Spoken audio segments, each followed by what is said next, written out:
अस्सलाम वालेकुम dear aspirants, उम्मीद करता हूँ तमाम लोग खैरियत से होंगे। तो जिस तरह आप लोगों को इल्म है कि मिनिस्ट्री ऑफ डिफेंस ने अपना एक रिज़ल्ट जो है वो अपलोड किया है, जिसमें आप लोगों को पता चला है कि आप लोग एलिजिबल हैं फॉर द नेक्स्ट फेज़। और कुछ दिन पहले भी एक रिज़ल्ट आया था जो कि आप लोगों से रिलेटेड नहीं था, मतलब BS7 से 16 के रिलेटेड नहीं था, बल्कि जो है वो ड्राइवर्स और नायब कासिद वगैरह का था।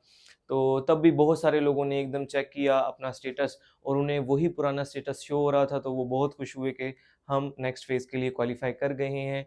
तो थोड़ा-सा मैं आप लोगों को जो है ना इसके बारे में बता दूँ कि अभी भी आप लोगों ने सबसे पहले इनिशियल टेस्ट दिया, स्क्रीनिंग टेस्ट जिसे हम कहते हैं, वो आप जिसने भी पास किया वो नेक्स्ट फेज़ में आ चुका था।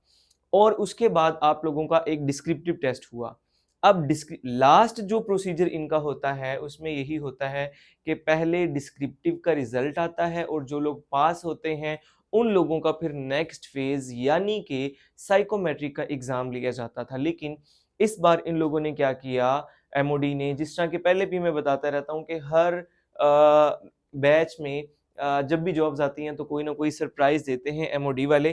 तो इस बार इन लोगों ने ये किया कि डिस्क्रिप्टिव का टेस्ट कंडक्ट किया, कब जी, 13th एंड 14th जून को।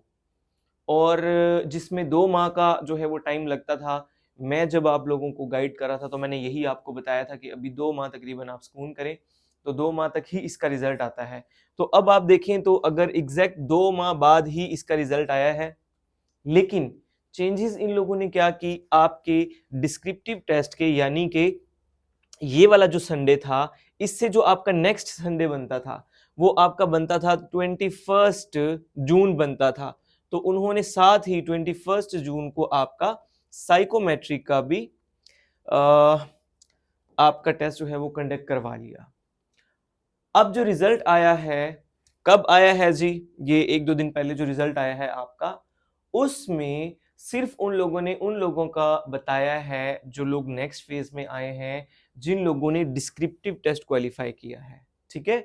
यहाँ पे देखें क्लियरली लिखा हुआ है, test held on Saturday and Sunday 13 and 14 June 2026। ठीक है? तो बाकी अभी जो आपका दूसरा फेज है यानी कि साइकोमेट्रिक वाला है, ये वाला अभी आपका चेक नहीं हुआ। आपका जो फोर्थ फेज है यानी कि फर्स्ट फेज आपका यहीं पे लिख देता हूं मैं, जैसे कि आपका फर्स्ट फेज था जी स्क्रीनिंग, ठीक है जी। इसी तरह आपका जो सेकंड फेज था वो क्या था जी, डिस्क्रिप्टिव। और इसके बाद आपका जी थर्ड फेज क्या था जी, साइकोमेट्रिक। ठीक है जी, ये आपका साइकोमेट्रिक। अब फोर्थ फेज जो आपका होना है वो होना है स्किल टेस्ट। ठीक है जी, और फिफ्थ जो होना है आपका होना है इंटरव्यू। अभी जो रिजल्ट आप लोगों का आया है, आप लोगों ने ये 2 सिर्फ क्लियर किए हैं, थर्ड वाला अभी आपका क्लियर नहीं हुआ। होप सो आप लोगों को अब डायरेक्टली कॉल आए। लास्ट टाइम क्या हुआ था जी, लास्ट टाइम ये हुआ था, जो भी एलिजिबल थे फॉर द नेक्स्ट फेज यानी कि जिन लोगों का इंटरव्यू होना था, उन्हें डायरेक्टली उन लोगों ने कॉल की थी। कोई वेबसाइट पे आपको इंटीमेशन नहीं होनी उसकी। ठीक है? तो अगर वेबसाइट पे इंटीमेशन नहीं होनी तो आप एक ही काम करें, अपना नंबर सिर्फ ऑन रखें, आपको एक कॉल मौसूल होगी। कहाँ से जी? उसके ऊपर जो लिखा होता है ना, उसके ऊपर इस तरह लिखा होता है, ठीक है जी, ये प्राइवेट नंबर, और वहाँ से आपको कॉल आती है और वो आपको जो है वो कन्वे करते हैं आपका इंटरव्यू है। लास्ट टाइम उन्होंने कन्वे किया था आपका इंटरव्यू है, ये स्किल टेस्ट वाला वर्ड जो है ना उन्होंने नहीं कहा था। लेकिन हुआ क्या था, जब एस्पायरेंट्स जो है वो इंटरव्यू देने के लिए पहुंचे, तो पता चला कि आज जो है फर्स्ट डे है और कल सेकंड डे, मतलब मंडे था और फिर ट्यूसडे को दोबारा जाना था। गालिबन 4 और 5 जनवरी को हुआ था 2025। तो हमने सिर्फ उसी बेस पे यानी कि जो प्रीवियस बेस पे ये क्या किया है जी, डिडक्ट किया है कि आप लोगों का जो नेक्स्ट फेज है वो स्किल टेस्ट होना है। और अभी तक आप लोग यहां तक क्वालिफाई कर चुके हैं, और जो बंदा भी इस फेज को क्वालिफाई करेगा उसको इस फेज के लिए क्या होगा जी, कॉल आएगी वेबसाइट पे एक्सपेक्टेडली कि आपको वो कुछ भी अनाउंस नहीं करेंगे, ठीक है। तो अगर ये कॉल आती है तो उसकी क्या सूरत हाल होती है, इट इज़ पॉसिबल कि वो बता दें आपको इसका थर्ड फेज का भी इसी तरह रिजल्ट दें, यहाँ पे लिखें साइकोमेट्रिक, यहाँ पे लिखें वो जनाब अली आपका 21 जून और आप देख लें कि आप एलिजिबल हैं। अगर ये फेज भी करते हैं तो उसके बाद क्या करेंगे जी, उसके बाद खामोशी हो जाएगी। आपके इंटरव्यू लेटर यहाँ पे वेबसाइट पे अपलोड नहीं हुए थे लास्ट टाइम, तो होप सो इस बार भी नहीं होंगे। डायरेक्टली कॉल आएगी आपको और आपने प्रिपेयर रहना है फॉर 2 डेज। किन लोगों के लिए है जी, ये BS 7 से 16 तक के लिए है, BS 17 वालों के लिए ये बात नहीं है। BS 17 वालों को वो अलग से खुद इंटीमेट कर देते हैं और उन लोगों का जो है वो 4 डेज साइकोमेट्रिक होता है, उनको इस्लामाबाद कॉल किया जाता है और उसकी एक डिटेल्ड वीडियो मैंने अपने चैनल पे कुछ पुरानी है, अपलोड की हुई है, शायद 4-5 साल पुरानी है, 3-4 साल पुरानी है, लेकिन प्रोसेस वही होगा।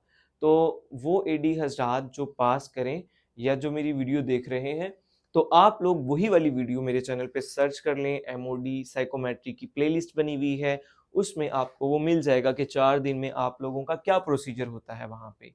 ठीक हो गया जी? अभी तक मैं आप लोगों को जो चीज़ क्लियर कर पाया, वो ये है कि जिन लोगों अच्छा कई लोग इस तरह भी थे जिन लोगों ने डिस्क्रिप्टिव टेस्ट नहीं दिया था 14 जून वाला, फिर उनका साइकोमेट्रिक का भी उनकी वो भी स्लिप आ गई थी, तो उन्होंने कहा कि हम अगर अब दें तो क्या हम क्वालिफाई कर जाएंगे, तो मैंने तब भी बताया था कि आप क्वालिफाई नहीं करेंगे। फिर कुछ लोगों का ऐसा हुआ था, उन्होंने डिस्क्रिप्टिव टेस्ट तो दिया था लेकिन अगले हफ्ते होने वाला जो टेस्ट था साइकोमेट्रिक वो उन्होंने नहीं दिया था। तो अब अगर उनको वेबसाइट पे शो हो रहा है कि आप एलिजिबल हैं फॉर द नेक्स्ट फेज, तो जो नेक्स्ट कॉल है यानी कि इंटरव्यू की वो उनको नहीं आएगी क्योंकि साइकोमेट्रिक ही नहीं दिया आपने। आपका जो स्किल टेस्ट वाला डे है या जो आपका इंटरव्यू है वो बहुत ज़्यादा साइकोमेट्रिक के ऊपर बेस कर रहा होता है। उन्होंने वहाँ से बहुत ज़्यादा क्वेश्चनिंग करनी होती है आपसे, उन्होंने बहुत ज़्यादा चीज़ें वहाँ से मैच करनी होती हैं। तो जब आपने वो टेस्ट ही नहीं दिया तो आप नेक्स्ट फेज़ के लिए क्वालिफ़ाई नहीं कर पाए। ठीक है जी। अच्छा, ये तो सारी बातें थी अभी तक आप लोगों की कि किस चीज़ का रिज़ल्ट आया है, आपको कितने परसेंट खुश होना चाहिए, आगे क्या सूरत-ए-हाल होगी। अभी जो चीज़ मैंने लिखी ना आपको लिख के बताई है, तो साइकोमेट्रिक में मज़ीद तादाद थोड़ी कम रह जाती है। अगर उन्होंने डिस्क्रिप्टिव के लिए कॉल किया है 15-30% को, तो साइकोमेट्रिक के लिए वो 15 हो जाते हैं। तो अभी भी अ, आप लोगों को थोड़ा-सा मुहतात रहना चाहिए किसी को बताने से पहले कि आप शॉर्टलिस्ट हो गए हैं, कि आप ड्रॉप हो सकते हैं। अल्लाह ना करे आप हों, अगर आपने अच्छी मेहनत की अल्लाह पाक आपको कामयाब करे। लेकिन फिर भी जो है क्योंकि हाफ़ लोगों ने आगे जाना है, तो यहाँ पे चांसेस आपके बन सकते हैं कि आप क्या हो जाएँ जी, ड्रॉप हो जाएँ। अच्छा, अब मुझे आप लोग कह रहे थे पिछले 2 दिन से कि सर इस पे वीडियो बना दें, मैं वीडियो इसीलिए नहीं बना रहा था कि साइकोमेट्रिक का रिज़ल्ट ही नहीं आया, तो मैं आपको इंटरव्यू की प्रिपरेशन कैसे करवाऊँ? ठीक है? लेकिन अभी चूँकि मैं ये वीडियो अपलोड करने लगा हूँ, तो जो भी देखे, जितने भी लोगों तक पहुँचे, तो आप लोग जो है क्या करेंगे जी, मैं एक 5 डेज़ का जस्ट कितना जी?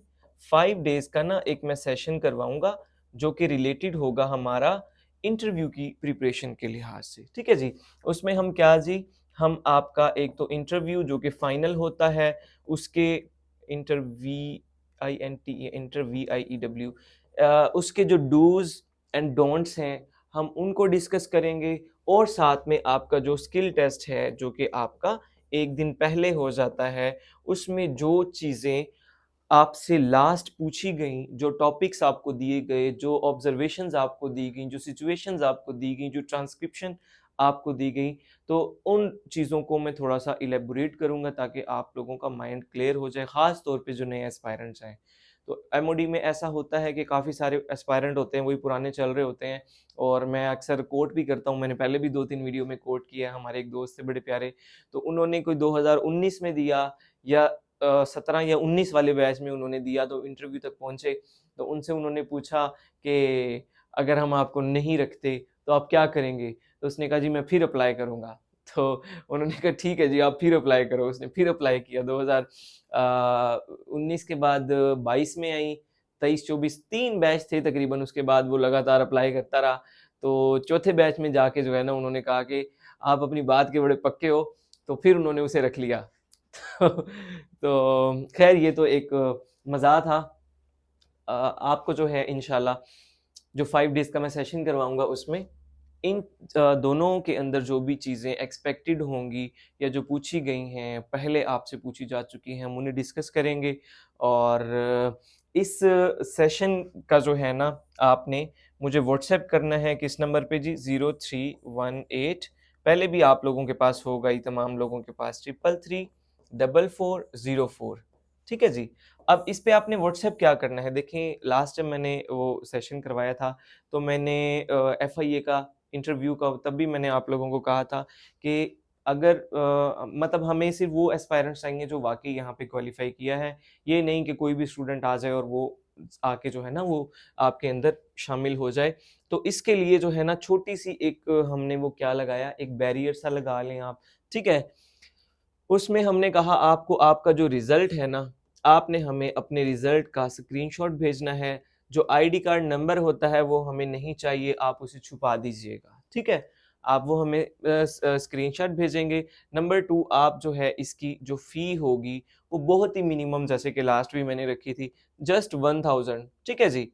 तो ये भी इसलिए कि आप भी थोड़े से, आपको पता हो कि हमने फ़ी पे की है, और मैं भी आपको जो है उस तरीके से रिस्पॉन्ड करूँगे। मुझे पता हो, मैंने फ़ीस ली हुई है इन लोगों से, ठीक है? तो जस्ट आपने फ़ी कितनी है, मिनिमम 1000 की मैंने फ़ीस रखी है। आप ये 2 स्क्रीनशॉट जो है ना, हमें भेजेंगे किस व्हाट्सएप पे जी? इस व्हाट्सएप पे। फ़ी भी आपने इसी नंबर पे बेशक भेज देनी है, या आप पहले इस पे टेक्स्ट करके पूछ लेंगे, तो आपको जो नंबर दिया जाए आप उस पे फ़ी पे करेंगे। ये 2 चीज़ें आप हमें प्रोवाइड करेंगे। हम क्या करेंगे जी? हम आपको एक ग्रुप के अंदर ऐड कर देंगे, और वहीं पे आपको 5 डेज़ जो है ना, हम लाइव क्लास करेंगे इंशाल्लाह, ठीक है जी? 5 डेज़ कौन सी क्लास होगी हमारी? लाइव क्लास होगी, जिसमें हम सिर्फ इन 2 चीज़ों को जो है वो डिस्कस करेंगे। आपके जो भी क्वेश्चंस होंगे वो इंशाल्लाह हम एड्रेस करेंगे, और जो हमारी गाइडलाइंस होंगी हम इंशाल्लाह वो भी आप तक पहुंचा देंगे, ठीक है जी? तो अब अगली कहानी ये है कि ये हम कर कब रहे हैं? तो इसके लिए हम जो है इसे स्टार्ट करेंगे जी आपका मंडे से, ठीक है जी? तो मंडे से हम आपका ये स्टार्ट करने जा रहे हैं, और 5 डेज़ में ये कंप्लीट भी हो जाएगा आपका 17th अगस्त, ठीक है जी? बनती है 17th अगस्त 2026 आपकी बनती है, ठीक है जी? तो जो भी आपको इंस्ट्रक्शंस दी जाएँ, अल्लाह करे आप लोग भी शॉर्ट लिस्ट भी हो जाएँ। चूँकि मैंने अभी आपको पीछे वो जो इमेज पे मैं बता रहा था कि कॉल आपको आती है कितने दिन पहले, 2 या 3 दिन पहले, ठीक है? 2 या 3 दिन पहले ही आपको पता चलता है कि हमारा इंटरव्यू है, तो आपने इसलिए पहले से ही अलर्ट रहना होता है। दूसरी चीज़ ये है कि आप लोग, काफ़ी लोग ना पैनिक हो जाते हैं, क्योंकि फ़ेसबुक पे इधर-उधर पेजेज़ बने होते हैं ना, तो वहाँ पे कोई कह देता है जी मेरा तो इंटरव्यू आ गया है, बाकी सारे लोग एकदम पैनिक हो जाते हैं कि हमारा नहीं आया। तो वो जो रीजन वाइज़ जो है ना, अक्सर ये चलते हैं। तो एक रीजन का पहले इंटरव्यू हो जाता है, जैसे कि पहले पंजाब का अगर ले रहे हैं, और पंजाब में भी अगर इन्होंने 2 सेंटर रखे हैं, तो जैसे कि अगर मुल्तान और लाहौर में ले रहे हैं, अलग-अलग हैं। इसी तरह बलूचिस्तान का अलग है, केपी का अलग है, तो हर जगह जो है ना वो अलग-अलग होते हैं, और डिफरेंट डेट्स के ऊपर होते हैं। तो आप लोग जब भी कोई इस तरह की आपको खबर आए, तो आप पहले ये उस बंदे से जो भी बता रहा हो कंफर्म कर लें कि आपका रीजन कौन-सा है, और अगर उस रीजन में आप भी बिलॉन्ग करते हैं वहीं से और आपको कॉल नहीं, इसका मतलब आप क्वालिफ़ाई नहीं कर पाए, ठीक है? तो फिर आप तसल्ली करके जो है ना, वो अगले साल के लिए प्रिपरेशन करें। या बाकी जॉब्स आई हुई हैं, जैसे कि अभी FIA की सुपरिटेंडेंट की जॉब आई है, बड़ी ज़बरदस्त जॉब है, 16 स्केल है उसका, और पे भी अच्छी खासी है। मतलब कि आप देखें कि 6 डिजिट्स में आपकी पे है, अच्छी पे है, मतलब प्रमोशन चैनल भी अच्छा होगा उसका, असिस्टेंट डायरेक्टर आप बन सकते हैं, वगैरह वगैरह। तो कहने का मकसद ये है कि आप अपनी प्रिपरेशन जो है वो किसी और फील्ड में जारी रखेंगे। तो अभी मैं काफ़ी सारी बातें आप लोगों को बता चुका हूँ, होप सो आपके लिए तमाम बातें यूज़फुल रही होंगी। तो आज के लिए इतना ही जी, बहुत-बहुत शुक्रिया। अल्लाह हाफ़िज़।